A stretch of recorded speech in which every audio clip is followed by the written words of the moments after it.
안녕하세요. 사연 읽어주는 남예입니다. 지금 보시는 그림, 호텔 201호네요. 이 201호 안에는 어떤 숨은 비밀이 있는 것일까요? 그럼 오늘의 사연 바로 시작하겠습니다. 갑자기 비명 소리가 들렸습니다. 복도 끝에 있는 마지막 방이었어요. 저는 급히 달려갔고 모텔 201호 문을 벌컥 열었습니다. 그리고 저는 너무 놀라 그 자리에서 움직일 수 없었어요. 그 안에는 다름 아닌 제 아내가 있었습니다. 머리는 헝클어진 채 옷 단추도 뜯어지고 겁에 질려 웅크린 모습의 아내는 절 보고 얼른 고개를 돌리더군요. 왜 아내는 이 시간에 낯선 모텔방 안에 있는 걸까요? 오늘은 바로 그 모텔 201호에 대한 기막힌 이야기를 들려드리려고 합니다. 저는 얼마 전까지 작은 출판사 편집장이었습니다. 대학 졸업하고 선배가 있던 출판사에서 일을 배우기 시작한 것이 벌써 20년 전이네요. 어릴 적부터 책을 너무 좋아해서 평생 책에 파묻혀 살고 싶다는 꿈이 있었기에 비록 대기업에 다니는 친구들이나 전문직 친구들보다는 박봉이었지만 다양한 서적을 기획하고 출판하는 작은 출판사에 입사를 했습니다. 저는 누구보다 열심히 일을 했고 운도 잘 따라줘서 출판한 책들에 대한 반응도 좋았어요. 그런 저의 일에 아내의 내조도 한몫했습니다. 출판을 하는 날이면 서점들을 돌면서 반응도 살피고 잘 보이는 곳에 책을 놓아달라고 서점 직원에게 음료수도 돌리곤 했거든요. 여보, 이번 책 반응이 너무 좋던데? 1시간쯤 있었는데 3명이나 당신 책을 찾더라고. 내 친구도 그 책 사러 갔는데 다 팔렸다고 나중에 오라고 하더래. 다행이네. 그렇지 않아도 서점에서 부스를 더 늘려서 보내달라고 오더가 더 들어와서 지금 다시 인쇄 들어갔어. 와, 이러다 베스트셀러 되는 거 아니야? 남들처럼 좋은 옷, 좋은 화장품 한번 사서 쓰지 못하는 살림이었지만 아내는 제가 하는 일을 항상 응원해 주었고 저는 그런 아내를 보며 힘을 낼 수 있었습니다. 참 착하고 고마운 사람이었지요. 그러나 시대는 바뀌어 가고 컴퓨터가 발달을 하면서 사람들이 책에서 멀어지기 시작하더군요. 어느새 출판업은 하향 산업이 되어가기 시작했고 저희 출판사도 점점 힘들어지기 시작했습니다. 최저 수량인 3,000부를 찍었는데도 팔리는 숫자는 현저히 줄어들었고 제작비와 인쇄비까지 밀리면서 여기저기서 독촉 전화가 오기 시작했고 월급도 제때 들어오기가 힘들었어요. 하지만 누구보다 사정을 잘 아는 제가 뭐라고 할 수 있는 상황은 아니라 가지고 있던 돈으로 아내에게 생활비를 먼저 주곤 했습니다. 누구보다 책에 대한 애정이 있었던 저는 조금만 버티면 독자들이 다시 돌아올 거라고 했지만 이미 다른 출판사들은 모두 모바일 전용 전자책으로 사업 방향을 돌리기 시작했던 시기였습니다. 편집장님 죄송합니다. 오랫동안 함께 해주셨는데 이렇게 나가시게 해서 너무 죄송합니다. 그렇게 해서 저는 출판사에서 권고 사직을 당했습니다. 저같이 책을 들여다보던 세대보다는 트렌드를 아는 젊은 직원들이 필요한 시기였으니까요. 20년 넘게 몸바쳐 일해온 회사이지만 회사의 입장에서도 어쩔 수 없었다는 것을 너무나 잘 알아서 더는 버틸 수 없었습니다. 그럼에도 아내와 딸 생각을 하니 뭐라고 이야기해야 할지 압이 캄캄하더군요. 무엇보다 지금 우리 딸 아이가 고등학교 2학년입니다. 한참 신경 써야 할 때이고 무엇보다 여러 가지로 뒷바라지를 잘 해줘야 할 시기에 실직을 하게 되다니요. 학원비를 어떻게 감당해야 할지, 대학 학비는 또 어떻게 해야 할지, 아빠가 실직자라는 걸 알게 되면 고2인 딸이 받을 충격이 클 것 같아 걱정이 되었습니다. 게다가 아내는 어떻게 하고요. 한 푼 두 푼 아껴 3년 전에 겨우 구입한 아파트는 대출금 갚느라 힘들어하는 걸 누구보다 잘 아는 저인데 그런 아내에게 제가 회사를 그만두었다는 말을 어떻게 해야 할지 난감했습니다. 혜지 엄마한테는 말 못하겠어. 그럼 어떻게 하려고? 어차피 알게 될걸. 일단 뭐라도 다른 일을 찾아보고 그 다음에 이야기해야 할 것 같아. 어디 알아보는 곳은 있어? 다른 출판사나? 다른 곳도 다 마찬가지야. 출판사들 다들 힘들어서 사람 더 뽑는 건 상상도 못해. 게다가 나같이 나이 50 다 된 사람을 뭐하러 뽑겠어. 요즘 젊은 친구들이 전자책은 훨씬 잘하는데. 하긴 그렇겠네. 우리 애들만 해도 다들 핸드폰으로 책 보더라고. 그래서 도대체 뭘 하려고? 그냥 치킨집이나 할까 하고 퇴직금 받은 거 가지고 따져보니 그 정도는 시작할 수 있겠더라고. 뭐? 치킨집 같은 소리 한다. 야, 너 장사가 얼마나 어려운데. 그러다 그나마 있던 퇴직금 싹 날린다고. 내가 아는 사람도 퇴직금 받은 걸로 치킨집 시작했다가 몽땅 날리고 지금 이혼한다고 난리야. 친구는 치킨집 이야기에 펄쩍 뛰었고 그 소리를 들으니 저도 겁이 났습니다. 그럼 어쩌냐. 이 나이에 남의 밑에 들어가서 일하기도 힘들 것 같고. 당연하지. 게다가 너같이 책만 들여다본 사람을 누가 쓰겠냐? 그렇겠지. 답답하다. 대출금도 그렇고 또 우리 혜지 학원비도 한 달에 얼마가 나가는데. 그래도 일단 창업은 아니야. 이 퇴직금은 건드리지 마. 친구의 말에 전 퇴직금은 은행에 정기 예금으로 묶어두기로 하고 대신 이것저것 일자리를 알아보기로 했습니다. 뉴스에서는 사람 구하기가 힘들다고들 들었지만 막상 제가 일자리를 구하려고 하니 마땅한 일 찾는 게 정말 쉽지 않더군요. 제 나이도 나이지만 중요한 건 제가 할 줄 아는 게 너무 없다는 것입니다.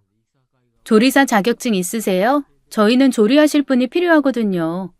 중장비 기사 자격증 있으신 분은 잦습니다. 보아니 한 번도 막일 안 해보신 분 같은데 괜히 이런 데서 다치기라도 하면. 그동안 저는 뭘 하고 살았던 걸까요? 자격증이나 따놓을 걸 맨날 책만 붙잡고 살아온 인생. 막상 그 길이 막히고 나니 한 번에 실패한 인생이 되더군요. 당장 월급날이 다가오는데 이제 더 이상 아내에게 생활비 줄 수 없다는 사실에 더 이상 지체할 수 없었습니다. 아무래도 아내에게 이야기해야 할 것 같았어요.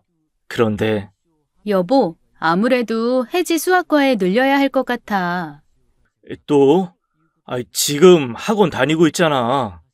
고이잖아. 수아 엄마가 이번에 도곡동에서 가르치던 선생님을 겨우 모셔왔다고 특별히 우리 혜지 함께 넣어준대. 너무 무리하지 마. 지금 하고 있는 것도 힘든데 그러다 애 고3 되기도 전에 지칠라. 그렇지 않아도 나도 먼저 물어봤지. 그런데 지가 하고 싶다고 하더라고. 혜지가 다른 건 다 괜찮은데 수학이 늘 발목 잡는다고 속상해했잖아. 혜지가? 그래. 이제 1년도 안 남았어. 이런 기회가 없어요. 막판 스포트 올려야지. 그래서 과외비가 얼만데? 일주일에 2번씩 100만 원. 뭐? 아니, 뭐가 그렇게 비싸? 참 모르는 소리 한다. 그나마 둘이 해서 100이지 혼자 하면 150이야. 우리 혜지 안 한다고 하면 들어올 애들이 줄을 서 있거든. 그래도... 당신 돈 때문에 그러지? 내가 다른 거 아껴 쓸게. 앞으로 1년인데 다른 건 몰라도 지가 원하는 공부는 시켜야지. 그래도 당신이 꼬박꼬박 생활비를 벌어다 주니 얼마나 다행인 줄 몰라요. 당신도 알지? 왜 혜지랑 초등학교 때부터 같이 다니던 윤주라는 애 말이야. 윤주 아빠가 빚 보증 잘못 써는 바람에 월급 차압 들어오고 난리도 아닌가 봐. 윤주 그것 때문에 스트레스 받아서 성적도 뚝 떨어지고 우울증 생겨서 병원 다니고. 애들 한참 예민한 시기잖아요. 저는 더 이상 아무 말도 할 수가 없었습니다. 우리 혜지가 대학을 갈 때까지만이라도 비밀로 하고 막노동이라도 해야겠다는 생각을 했어요. 저는 매일 아침마다 출근을 한다고 집을 나섰고 주변 PC방에 앉아 구직란을 들여다보며 이력서를 넣었습니다. 출판 쪽은 아예 사람조차 구하질 않았고 구한다고 해도 전자책을 만드는 데 필요한 젊은 인력을 찾더군요. 저는 이것저것 가릴 입장이 아니라 막노동이라도 할 요량으로 찾고 있었습니다. 그러다 우연히 편의점 물류창고에서 사람을 뽑는다는 광고를 보고 지원을 하게 되었고 운 좋게 바로 다음 날부터 출근을 해도 좋다는 연락을 받았죠. 도착하니 20대부터 50대까지 다양한 사람들이 줄을 서 있더군요. 첫날이어서인지 저는 박스 접는 일을 했는데 그렇게 어렵지는 않았습니다. 매일 책만 보다가 처음으로 몸을 쓰는 단순 노동을 해보니 오히려 잡생각이 없어졌어요. 하지만 나이는 어쩔 수 없었던 것 같습니다. 왜 이렇게 끙끙 앓아요? 몸 안 좋아요? 아니, 내가 알았어? 온몸에 식은땀을 흘리고 끙끙 앓더라고. 당신 몸이 허한가? 아니야. 그냥 남자도 갱년기니까 아무래도 전보다는 힘들지. 아직도 책 나르고 하는 건 아니지? 혜지 약 지을 때 당신도 보약 한 점 먹어야겠어. 아내는 걱정스럽게 저를 바라봤고 저는 혹시라도 들킬까봐 아무렇지 않은 척을 했습니다. 그래, 난 가장이야. 이 정도는 이겨내야지. 우리 혜지 공부 하나 못 시키는 무책임한 아빠가 될 수는 없지. 어릴 적 한량같이 노는 걸 좋아하던 아버지 때문에 늘 혼자 고생하는 엄마를 보며 저는 절대 저렇게 살지 말아야겠다는 결심을 했었거든요. 다른 건 몰라도 자식 눈에 무책임한 아빠로 비춰지긴 싫었으니까요. 다양한 사람들이 모여 있었지만 다들 돈을 벌겠다는 의지만은 같았고 무엇보다 젊은 청년들이 열심히 일하는 모습에 더 열심히 하게 되었습니다. 손에 조금씩 익어가고 나름 꼼꼼하다고 칭찬을 받던 어느 날이었어요. 함께 일을 하던 청년 하나가 출근을 하지 않았고 저는 추가 수당을 받기 위해 그 청년 자리에 잔업을 신청했습니다. 그런 제 의욕이 정말 과한 것일까요? 무거운 생수 꾸러미를 들어 옮기다 그만 허리를 삐끗했고 그 자리에서 움직이질 못하겠더군요. 괜찮으세요, 아저씨? 곁에 있던 직원의 도움을 받아 휴식을 취한 뒤 일을 끝내지 못하고 병원으로 향했습니다. 뼈는 문제가 없었지만 인대가 늘어나고 디스크 증상이 있으니 당분간 무거운 짐을 드는 일은 하지 말라고 하더군요. 겨우 자리 잡았나 했는데 다시 저는 실직자가 되었습니다. 그러게 이제 나이도 있으니 책 들지 말라고 했잖아. 젊은 직원들 많은데 왜 당신이 나서길? 이 나이에 허리 다치면 평생 고생하는 거 몰라요?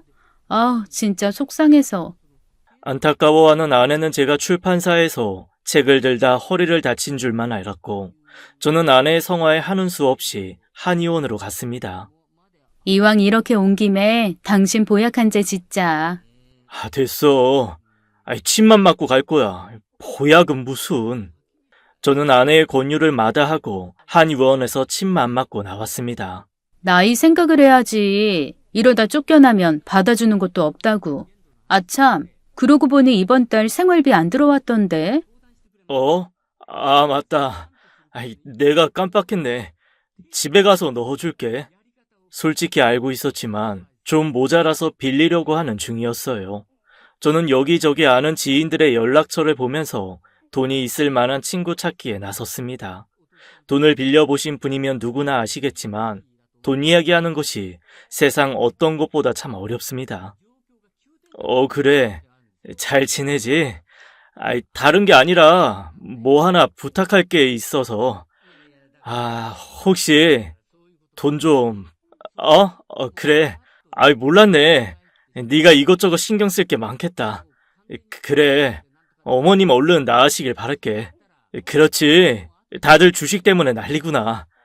야, 이혼이 쉽냐? 괜한 생각 말고 다음에 내가 술 한잔 살게. 여기저기 어렵게 전화를 했지만 결국 이야기도 꺼내기 전 죽는 소리부터 합니다. 나뿐 아니라 다들 힘든 거겠죠. 하는 수 없이 정기 예금을 깨려고 은행으로 가던 도중에 친구 창식이한테 연락이 왔습니다. 야, 너 여기저기 돈 빌려달라고 전화한다며? 누가 그래? 누가 그러긴. 에이그. 다들 마누라한테 붙잡혀서 하루하루 차비만 받아서 쓰는 애들한테 무슨 돈이 있다고? 얼마 필요한데? 됐어. 너한테는 지난번에도 내가 빌린 돈 못 갚았는데 내가 알아서 할게. 그냥 정기예금 한 거 찾으면 돼. 내가 그건 건드리지 말라고 했지? 난 지금 당장 필요한 거 아니고 천천히 갚아도 되니까 다른 데 손 벌리지 마. 뒤에서 쓸데없는 소리들 하고 다닌다니까. 친구 창식이는 고등학교 동창입니다. 공부는 좀 못했지만 워낙 의리가 있는 친구였죠. 창식이는 바로 입금을 해주었고 그 덕에 아내에게 일단 생활비를 줄 수 있었습니다. 그러나 다음 달도 이렇게 할 수는 없었기에 저는 더 열심히 일을 찾았어요. 그러던 중 구인 광고에서 우연히 제가 할 만한 일을 찾게 되었습니다. 집에서도 많이 멀지 않은 곳에 있는 모텔이었는데 청소와 관리 업무를 하는 것이었습니다. 모텔은 객실도 100여 개가 넘었고 나름 깨끗하게 관리되고 있는 제법 큰 곳이었어요. 어차피 객실은 아주머니 한 분 맡아서 청소를 하고 계십니다. 객실에서 나오는 쓰레기 정리하시고 복도 청소해 주시면 돼요. 어려운 일은 아니지만 손님들에게 불편함 없도록 주의해 주세요. 예, 열심히 하겠습니다. 사장은 내 또래로 보였어요. 제 나이에 이렇게 큰 모텔 경영하는 사장을 보니 새삼 제 자신이 초라해 보이더군요. 열심히 살았다고 생각했는데 왜 지금 이러고 있는지 저도 이해가 되질 않았으니까요. 하지만 어렵게 구한 일자리인 만큼 이번에는 꼭 끝까지 버텨야 합니다. 참, 한 가지 주의하실 게 있습니다. 2층 맨 끝방인 201호는 절대 열면 안 됩니다. 아, 예. 명심하겠습니다. 궁금하긴 했지만 창고처럼 쓰이나 생각을 해서 더는 묻지 않았습니다. 주어진 일만 열심히 하면 되는 거니까요. 그렇게 저는 그 모텔에서 일을 시작하게 되었습니다. 월급도 생각보다 많았고 몸을 크게 쓰는 것도 없어 어렵지 않을 것 같았죠. 이곳에 오시는 고객들은 누구의 방해받지 않고 휴식을 취하러 오시는 겁니다. 그러니 저희가 해야 할 일은 최대한 그분들이 편히 쉴 수 있도록 그분들의 프라이버시를 최대한 지켜드리는 것입니다. 봐도 모르는 척, 들어도 못 들은 척 해주시고 어떠한 순간에도 고객에 대한 비밀을 외부로 발설해서는 안 됩니다. 대부분의 도시 외곽에 있는 모텔들이 그렇듯이 이곳은 가족들이 오는 경우는 드물었고 주로 연인들의 데이트 장소로 활용이 되는 것 같더군요. 예전에 아내와 차를 타고 지나가면서 우스갯소리를 한 것이 기억이 납니다. 우리도 저런 모텔에서 하루 자고 갈까? 돈 아깝게 집 놔두고 왜 이런 모텔에서 자? 내 친구가 그러는데 가끔 이런 모텔에서 자면 신혼으로 돌아간 기분 든대. 그 돈 있으면 해지 고기를 사 먹이겠다. 그렇게 웃고 지나가던 곳이었는데 설마 제가 이렇게 와서 일을 하게 될 줄은 정말 몰랐습니다. 씁쓸한 기분이었지만 지금 그런 기분 따위를 챙길 때가 아니지요. 가장으로서의 책임감, 전 그것만 생각하려고 합니다. 그곳에는 청소를 해주는 아줌마와 막내라고 불리는 20대 후반의 청년이 일을 하고 있었습니다. 그 청년은 이것저것 못 고치는 것이 없는 기술자였어요. 수도, 전기에 문제가 생기거나 TV가 나오지 않았을 때에도 모든 걸 다 해결하는 우리 동네 홍방장 같은 청년이었습니다.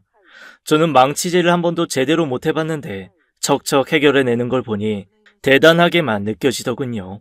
아줌마는 60이 훌쩍 넘어 보이셨지만 무거운 침대 매트리스를 혼자 번쩍 들고 커버를 씌울 정도로 힘이 좋아 보였습니다.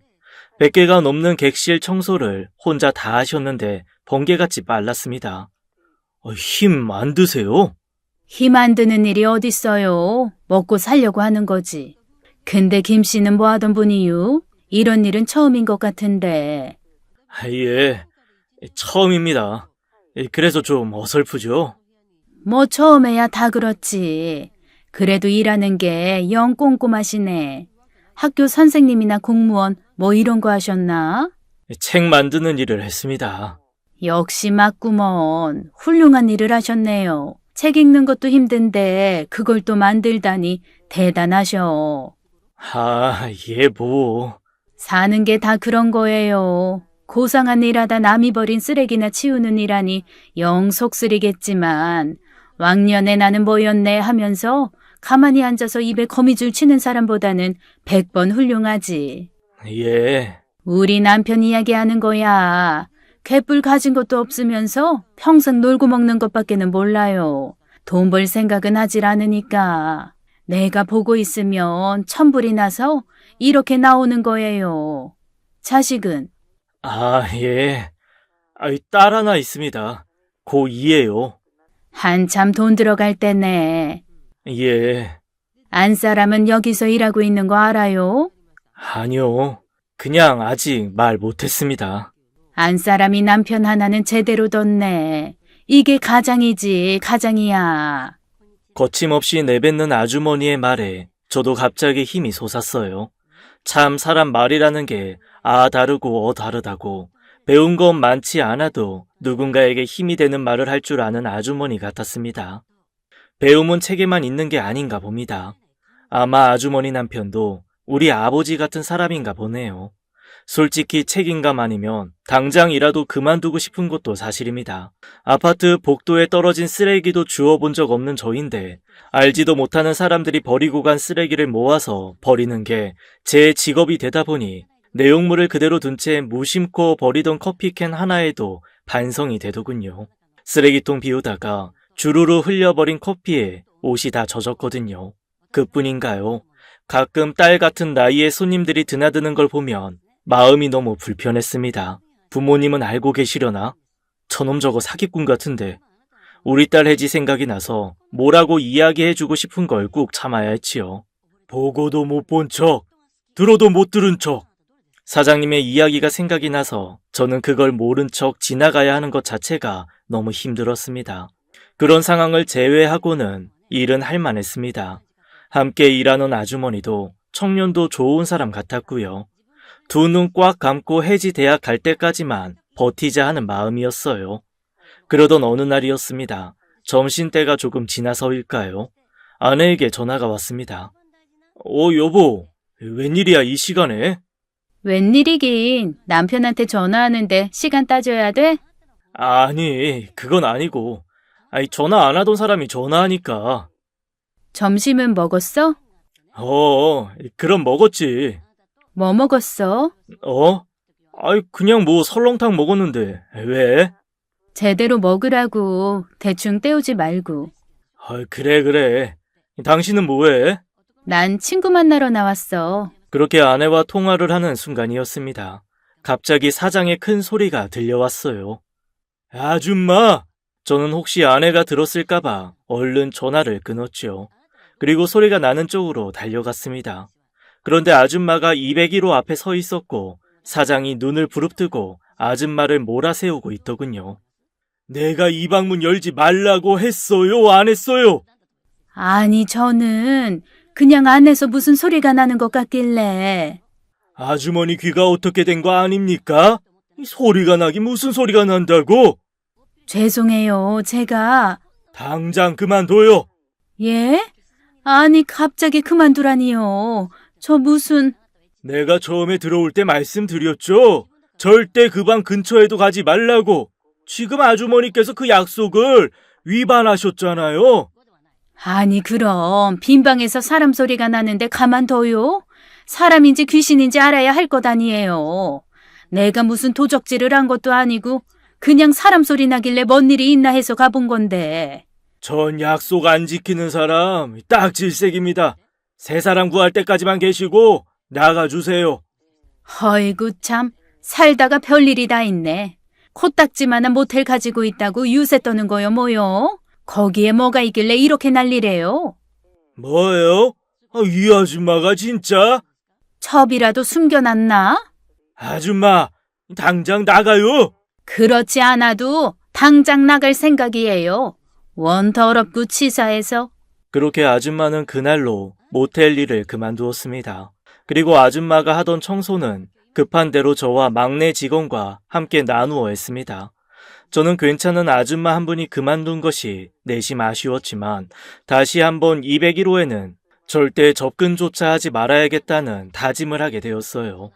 그전까지는 그 방이 창고라고 생각을 했고 그래서 접근을 못하게 한다고 생각했는데 아주머니 말대로 그 방에서 소리가 나는 것을 저도 들은 적이 있거든요.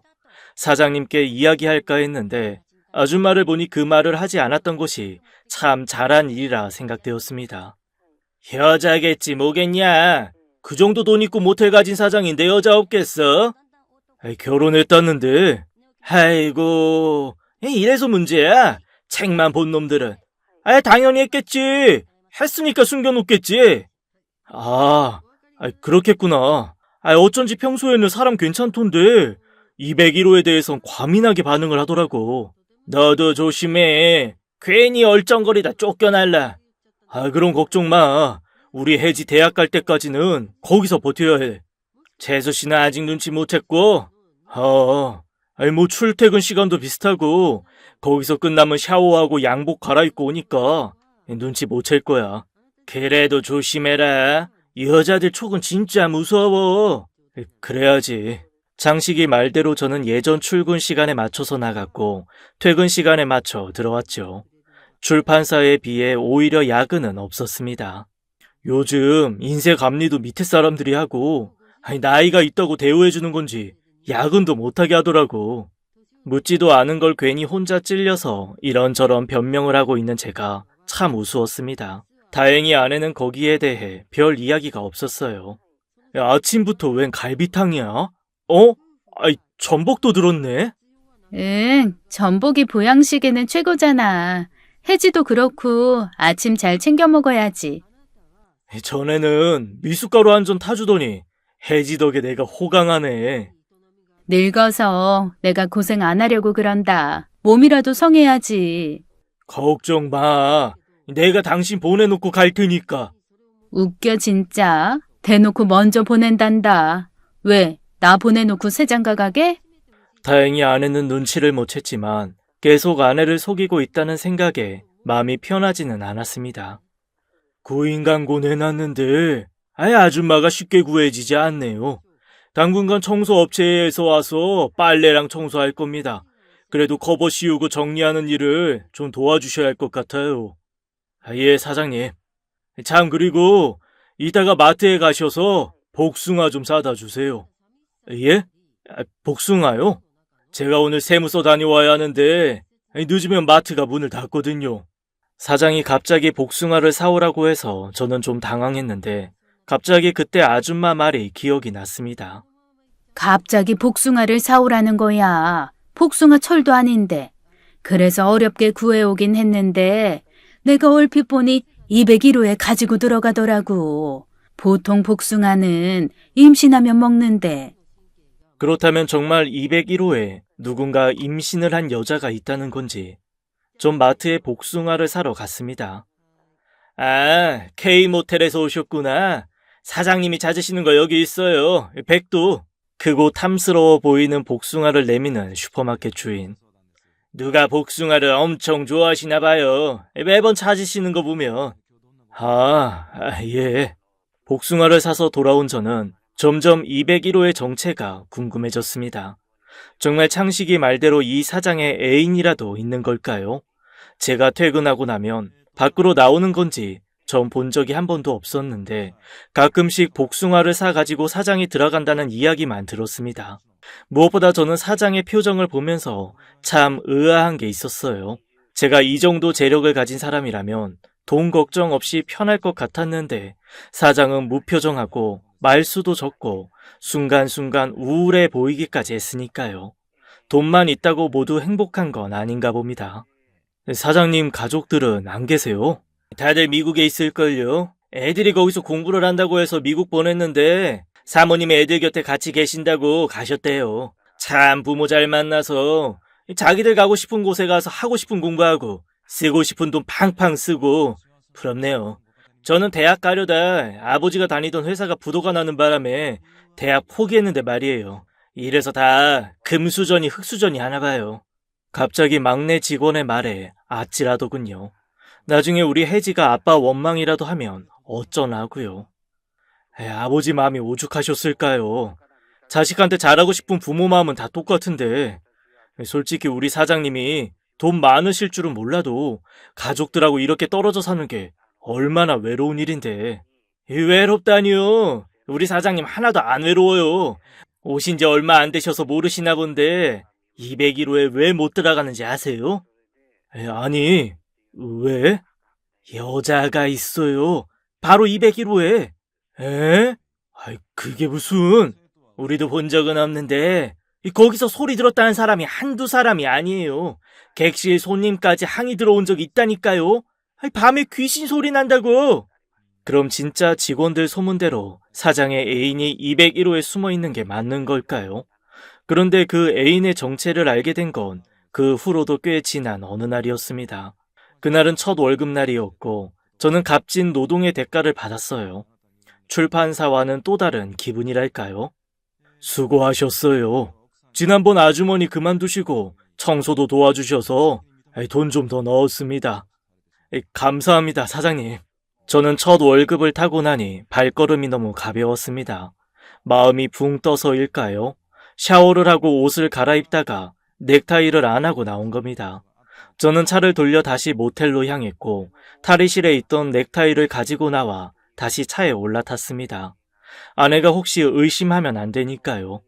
그런데 막 차가 출발을 하려던 순간 멀리 익숙한 실루엣이 모텔 안으로 들어가는 겁니다. 어둠이 지는 터라 정확하게 알 수는 없었지만 아내의 모습과 흡사했어요. 하지만 아내가 이 시간에 모텔에 들어올 일이 없기에 전 그냥 집으로 갔습니다. 전 아내가 평소에 그토록 먹고 싶어 하던 피자 한 판을 사가지고 서프라이즈를 해주려고 미리 연락도 하지 않고 집으로 들어갔지요. 그러나 아내는 집에 없었습니다. 전화를 했지만 받지를 않았고 갑자기 아까 모텔에서 본 그 실루엣이 생각이 났습니다. 30분쯤 지났을까요? 전화가 오더군요. 어디야? 친구 잠시 만나고 있었는데 이야기 듣느라고 핸드폰 놓은 줄도 몰랐네. 근데 친구 누구? 정미 있잖아. 중학교 동창. 시어머니랑 힘들다고 울고불고 걔 달래느라고. 그랬구나. 나 오늘 월급날이잖아. 당신 좋아하는 피자 사왔어. 혜지는? 혜지는 학원에서 늦을걸. 나 곧 들어갈게. 조금만 기다려요. 조심해서 와. 아내는 누구라도 힘들면 당장 달려가서 도와주는 사람입니다. 어느 때는 오지랖이 넓어 주변 사람들에게 오지라퍼라는 소리를 듣기도 하지요. 아마도 가정사가 있는 친구가 또 하소연을 하고 있나 봅니다. 잠시였지만 혹시나 하는 마음에 아내를 의심했던 제 찌질함이 얼마나 싫던지요. 1시간쯤 지나자 아내가 집으로 왔습니다. 와, 맛있다. 너무 식었지? 아니, 더 맛있는데? 더 먹지 왜? 난 배불러. 이따 혜지 오면 주려고. 또 사주면 되지. 오늘은 당신 먹으라고 사온 거야. 겨우 피자 2쪽 먹고 덮는 아내를 보면서 짠했습니다. 이깟 피자도 실컷 못 먹는 아내, 미안했어요. 그렇게 그날은 아내에게 미안한 마음만 가득한 채 지나갔습니다. 그런데 오해라고 생각하고 잊었던 저에게 말도 안 되는 일이 벌어졌습니다. 나 지금 가는 중이야. 뭐 필요한 거 없어? 맞다. 당신 저기 마트 가면 복숭아 나와 있을 거야. 복숭아? 제일 비싸고 좋은 걸로 한 5개만 사다 줘. 평소 거들떠 보지도 않던 복숭아를 갑자기 찾는 아내가 이상했지만 별 생각 없이 저는 마트에서 복숭아를 사가지고 갔죠. 당신 복숭아 잘 안 먹잖아. 예전에 복숭아 벌레 보고 기겁해서. 내가 먹을 거 아니고. 그럼 나? 난 알러지 있는데. 아니, 내가 아는 분이 복숭아를 무지 좋아하는데 병에다 손질해서 재워두면 드시기 편할 것 같아서. 누구? 요양병원에 계신 분. 당신 아직도 요양병원 봉사 나가? 아니, 오늘만. 아는 보호사 언니가 부탁을 해서. 아내는 치매 시아버지를 위해 요양보호사 자격증까지 딴 열혈 며느리입니다.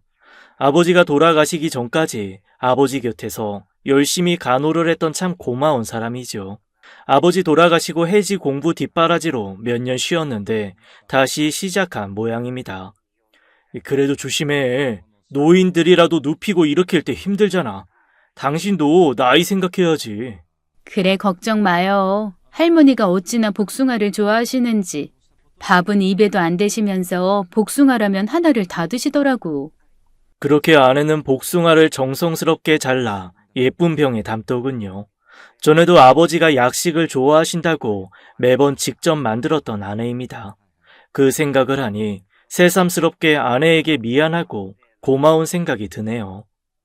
여보, 누워 계신 어르신들도 자식이 오는 날이면 아침부터 얼마나 행복해 보이는 줄 알아? 오랫동안 안 오는 자식 기다리는 어르신들은 밥도 잘 안 드시고 기운도 더 없고. 다들 젊은 시절에는 사회에서 열심히 살던 분들인데 우리 미래를 보는 것 같아서 난 짠해. 그래. 우리 아버지, 어머니는 당신 덕에 참 행복하게 사시다 가셨는데. 당신도 너무 스트레스 받지 말고 힘들면 그만둬도 돼.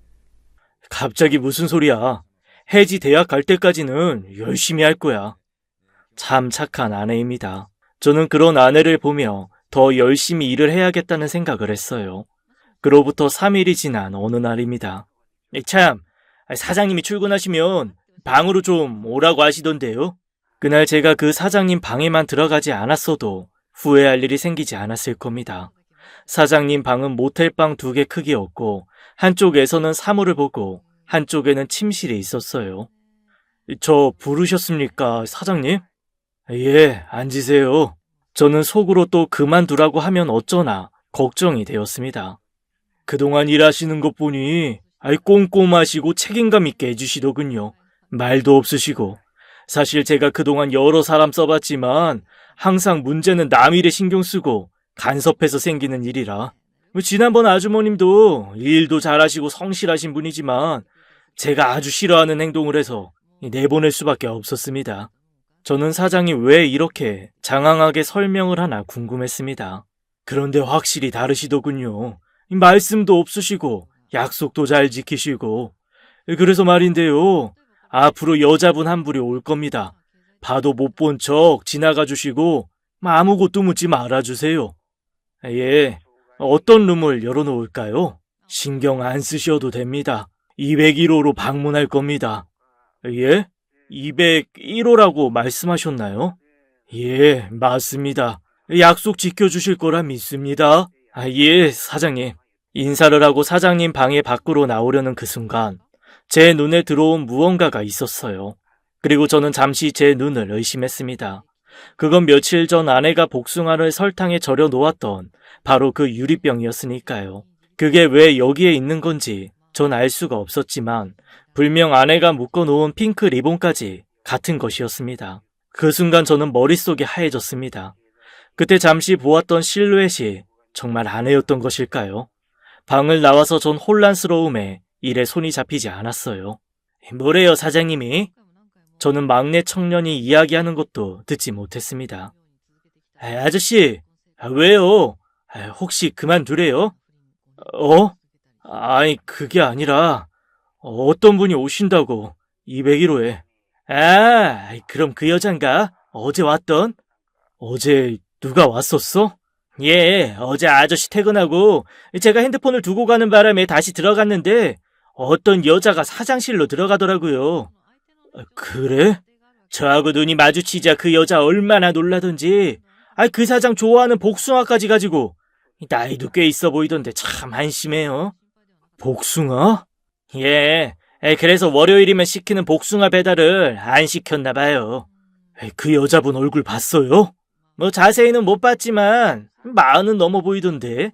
전 손이 부들부들 떨렸습니다. 복숭아를 들고 온 아내의 모습이 상상이 되었고 저에게 분명 요양병원 노인을 위한 것이라고 거짓말까지 한 아내에게 배신감이 차올랐습니다. 그러고 보니 어제도 봉사 간다고 했었던 것 같았는데 확실치 않은 제 예상은 집에 와서 확실해졌습니다. 여보, 나 다시 봉사 다니기로 했어. 봉사? 어디로? 응, 서울 외곽에 있는 요양병원인데 지난번 요양병원 원장님 소개로. 몸도 힘들고 혜지도 돌봐야 하는데 뭐하러 다시 시작을 해? 아니야, 오히려 혜지가 학원서 공부하니까 시간도 많고 저녁 전에는 오니까 혜지에게 지장도 없어. 설마 했는데 정말 아내가 맞는 걸까요? 제가 그동안 아내를 너무 몰랐던 걸까요? 심장이 두근거리고 이 상황을 어떻게 넘어가야 할지 모르겠습니다. 아내는 누가 봐도 현모양처입니다. 부잣집에서 자랐지만 그런 티를 내지 않았고 결혼해서는 누구보다 알뜰하고 야무진 여자였어요. 오랫동안 시어머님 병수발을 했고 시어머님 보낼 때도 가장 많이 운 사람이 제가 아닌 아내였으니까요. 아이에게도 큰 소리 한 번 낸 적 없이 온화하고 지혜로웠으며 저의 아침을 한 번도 놓친 적 없이 챙겨주던 여자입니다. 그렇게 완벽한 아내이기에 저는 항상 아내에게 고마웠고 힘든 결혼 생활을 한 아내에게 미안했습니다. 그런데 아내가 다른 남자와 만나고 있다니요. 게다가 저랑은 비교도 안 되고 돈 많고 능력 있는 사장과 너무 머리가 혼란스러웠습니다. 그러고 보니 가끔씩 큰 돈이 생겼다면서 돈을 내놓던 아내가 생각납니다. 주식 팔았어. 상한가 치길래. 종목이 무엇인지 알려주지도 않은 채 아내는 목돈을 벌었다면서 혜지에게 돈을 보내더군요. 저만 가만히 있으면 혜지도 걱정하지 않고 유학 생활을 할 수 있는 걸까요? 아내도 더 이상 돈 때문에 힘들어하지 않고 결혼 전 친했던 부잣집 친구들도 만날 수 있는 걸까요? 말도 안 되는 상상을 하면서 저 혼자 괴로워하고 있었지만 아내가 저에게 하는 태도는 하나도 변한 게 없었습니다. 힘들지, 여보? 내가 목욕물 받아놓을게. 당신 봉사 계속하고 있는 거지? 응, 왜? 아니, 어떤 사람이 당신을 봤다고 해서. 날 봤대? 어디서? 그게 뭐 어디라더라? 양평? 아내의 눈빛이 잠시 흔들리는 걸 보았습니다. 혹시 양평에 간 적 있어? 아니, 양평은 갑자기 무슨, 누가 그래? 진짜 안 갔어? 그때 봉사 간다고 하던 그날. 갑자기 아내는 정색을 했습니다. 안 갔다니까. 아내가 갑자기 버럭 화를 내더군요. 그래서 당신 그렇게 뻣뻣하게 군 거야? 내가 뭘? 참 다른 나라고 다르다 생각했지. 내가 봉사 안 가고 양평 가서 딴짓이라도 했다고 생각한 거냐고. 아니, 그리고 복숭아. 그때 갑자기 아내는 어딘가 전화를 하더군요. 그러더니 스피커폰으로 전환을 시키고는 언니, 누가 우리 봉사하는 날 나를 양평에서 봤다고 했대. 뭐? 누가? 나랑 봉사했는데 누가 널 봐? 이 사람이 나를 의심하는데 남의 말만 듣고. 하여튼 누가 남의 집에 분란을 일으키려고 또 시작이구만. 제부, 정주 저랑 같이 요양병원에서 할머니 똥기저귀 빨고 있었거든요. 저는 갑자기 민망했습니다. 아, 예. 의심할 사람을 의심해야지. 정주가 어떤 애인 줄 누구보다 잘 아는 사람이. 의심한 거 아닙니다. 그냥 물어본 건데. 그렇게 아내 선배와의 전화는 끝이 났습니다. 뭘 또 선배한테까지 전화를 하고 그래. 난 그냥 누가 봤다길래 그냥 물어본 건데. 내가 당신을 몰라? 눈동자 흔들리면서 눈도 못 마주치고 내가 바람이라도 필까봐? 그래, 당신 바람 필까봐. 돈 많은 남자 만나서. 애초에 그랬으면 당신같이 촌스럽고 가난한 사람하고 결혼을 안 했지. 미안해. 내가 요즘 좀 예민했나 봐. 그렇게 이야기를 정리를 했지만 저는 그날 밤 한숨도 잘 수가 없었습니다. 아내 역시 잠을 못 이루는 듯 뒤척이고 있더군요. 그리고 바로 그날이 왔습니다. 모텔에 도착한 저는 다른 날과 다름없이 객실 청소 상태를 점검했고 복도에 있는 쓰레기들을 수거했습니다. 그때 멀리서 사장님 차 한 대가 도착을 했어요. 사장님의 전용 주차장은 객실과 바로 연결되어 제가 확인할 수가 없었습니다. 그렇게 오전이 지나가는가 했고 저는 혹시나 하는 마음에 아내에게 연락을 했습니다. 그러나 전화는 꺼져 있더군요. 오늘 아침 봉사를 가는 날이라고 저보다 더 일찍 나갔습니다. 봉사 중인 거겠죠. 저는 마음을 애써 다잡고 사무실에서 객실 현황을 파악하고 있었습니다. 201호 앞에 가까이 가자 문이라도 열어보고 싶었어요. 진짜 아내가 들어와 있는 건지 확인하고 싶은 제 마음은 너무 당연한 것 아닐까요? 사장님 아지트죠, 201호. 여자들 열어 눌렸던 저도 몇 번 봤다니까요. 울면서 나오는데 사장님이 뒤따라가서 봉투 쥐어주며 달래는 거 다들 딱 봐도 유부녀던데 이 가족들은 알고 있는지. 막내 직원이 했던 말이 계속 머릿속에 남아있었지만 제 일을 집중하겠다는 생각으로 2층에서 내려와 분리수거장으로 일부러 자리를 옮겼습니다. 그때였습니다. 갑자기 비명소리가 들렸고 저는 그 소리에 벌떡 일어났죠. 분명 아내의 목소리였으니까요. 전에도 사장한테 맞아 울던 여자들이 있다고 들었습니다. 저는 가릴 게 없었죠. 당장 201호로 뛰어갔고 마침내 201호 앞에 섰습니다. 그러나 문은 닫혀 있었고 잠겨 있었습니다. 저는 문을 두드렸고 안 열리더군요. 여보, 괜찮아? 무슨 일이야? 저는 비명에 찬 아내의 목소리를 듣자마자 모든 힘을 쥐어짜 문고리를 부수고 문을 발칵 열었죠. 여보! 당신 괜찮아? 아내는 머리를 쥐어잡히고 있었는데 그 머리를 잡고 있던 사람은 할머니였습니다. 여보, 당신이 어떻게 여길... 당신 어떻게 된 거야? 왜 여기에 있어? 할머니 이거 놓으세요. 저는 할머니를 강하게 떼어냈고 아내는 오히려 할머니가 넘어질까봐 손으로 보호했습니다. 도대체 어떻게 된 거냐고. 이 할머니는 누구고? 왜 201호에 당신이 있느냐고. 미안해, 여보. 그게... 그때 뛰어온 사장. 어머니, 진짜 왜 이러세요?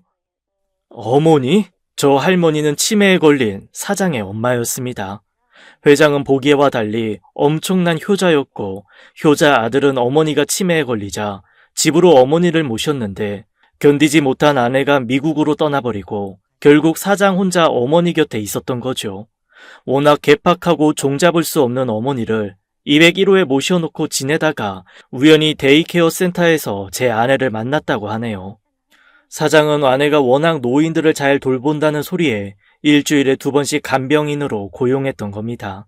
그동안도 가끔씩 간병인을 고용해서 201호에서 함께 지내게 했지만 사장 어머니의 괴팍함 때문에 매를 맞거나 힘들어서 그만두게 된 것입니다. 막내 직원이 보았던 것도 어머니의 행패에 눈물을 보이고 그만둔 간병인이었던 것입니다. 아내는 사실 제가 회사에서 실직 상태인 것을 알고 있었다고 합니다. 당신 회사 근처에 갔다가 당신하고 점심을 먹으려고 연락을 했는데 연락이 안 되더라고. 그냥 돌아오려 했는데 그때 함께 일했던 직원을 만난 거예요. 사모님, 오랜만에 뵈어요. 편집장님 잘 지내시죠? 그렇게 아내는 제가 권고사직으로 그만두게 된 것을 알게 되었고 나의 점심을 걱정하며 전화를 했던 날이 바로 그날이었답니다.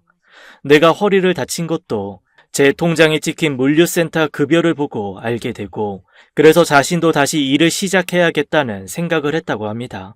그렇게 요양보호사로 근무를 시작하다 우연히 모텔 사장의 어머니를 보게 되고 잘 대처하는 아내를 보고 사장이 2배의 돈을 줄 테니 와달라고 요청을 했다고 합니다. 죄송합니다. 두 분이 부부인 줄은 몰랐어요. 어머니가 여기 계신다는 것을 알면 모텔 영업에 지장을 줄까봐 쉬쉬한 것인데 이렇게 2분을 곤란하게 만들었네요. 정말 죄송합니다. 저는 아내를 보고 너무 부끄러웠습니다. 지난주에 처음으로 일을 하러 왔다가 창밖에서 쓰레기 수거하는 당신을 보고 내가 얼마나 놀랐는지 알아? 하필 왜 여기로 온 건지. 당신이 날 보면 또 얼마나 당황할까 하는 마음에 말하지 못했던 거야. 미안해, 여보. 당신이 미안할 게 뭐가 있어. 나야말로 진작에 당신에게 말도 못하고 괜히 오해나 하고 정말 찌질하다 내가. 제가 부탁을 좀 드려도 될까요? 저희 어머님 계속 모셔주실 수 있는지요? 남편과 상의해 볼게요. 아내는 정중하게 이야기를 하고 그날 저와 함께 집으로 돌아왔습니다. 당신 잘하는 거 해보자. 내가 도와줄게. 작으면 어때? 난 당신이 책 만들고 사람들이 그 책을 구입하는 걸 볼 때마다 얼마나 자랑스러운 줄 알아? 내가 그동안 이럴 때를 대비해서 적금을 조금씩 부어둔 게 있어. 당신 받은 퇴직금하고 합하면 작은 출판사 하나는 만들 수 있을 거야. 아내는 제법 많은 돈을 모아두었더군요. 그 통장을 저에게 내놓았습니다. 여기서 혜지 대학 등록금 제하고 나머지는 출판사 차리는 데 쓰면 돼요. 남들은 새로운 사업을 한다고 하면 전부 말릴 텐데 아내는 달랐습니다. 저에게 희망을 주었고 잘할 거라고 응원을 아끼지 않았어요. 그리고 본인은 그 할머니에게 일주일에 2번씩 가서 요양보호를 하고는 혜지의 과외비를 벌더군요. 참 강하고 지혜로운 여자입니다. 제가 참 복이 많지요. 그런 일이 있은 후 1년, 혜지는 원하는 대학에 들어갔습니다. 그것도 성적 우수자로 전액 장학금을 받고요. 그리고 저는 작은 출판사에서 소소한 이야기들을 출판하고 있습니다. 큰 돈을 벌 수는 없지만 아직까지 종이책을 좋아하는 매니아층이 있어서 조금씩 나아지고 있답니다. 참, 그 사장님이 이번에 출간한 책을 100권이나 사주셨습니다. 남의 뒷말하기는 쉽습니다. 그러나 그 말에 책임을 질 수 없다면 함부로 꺼내서도 함부로 상상해서도 안 된다는 걸 이번에 느꼈습니다. 좋은 사람이 훨씬 많이 사는 세상, 오늘도 감사하게 일합니다. 엄마, 아빠, 나 등록금 내려고 준비했던 돈으로 하와이 여행 티켓 사놨어. 딸 덕에 하와이 갑니다, 여러분. 201호의 비밀, 여기까지입니다. 감사합니다.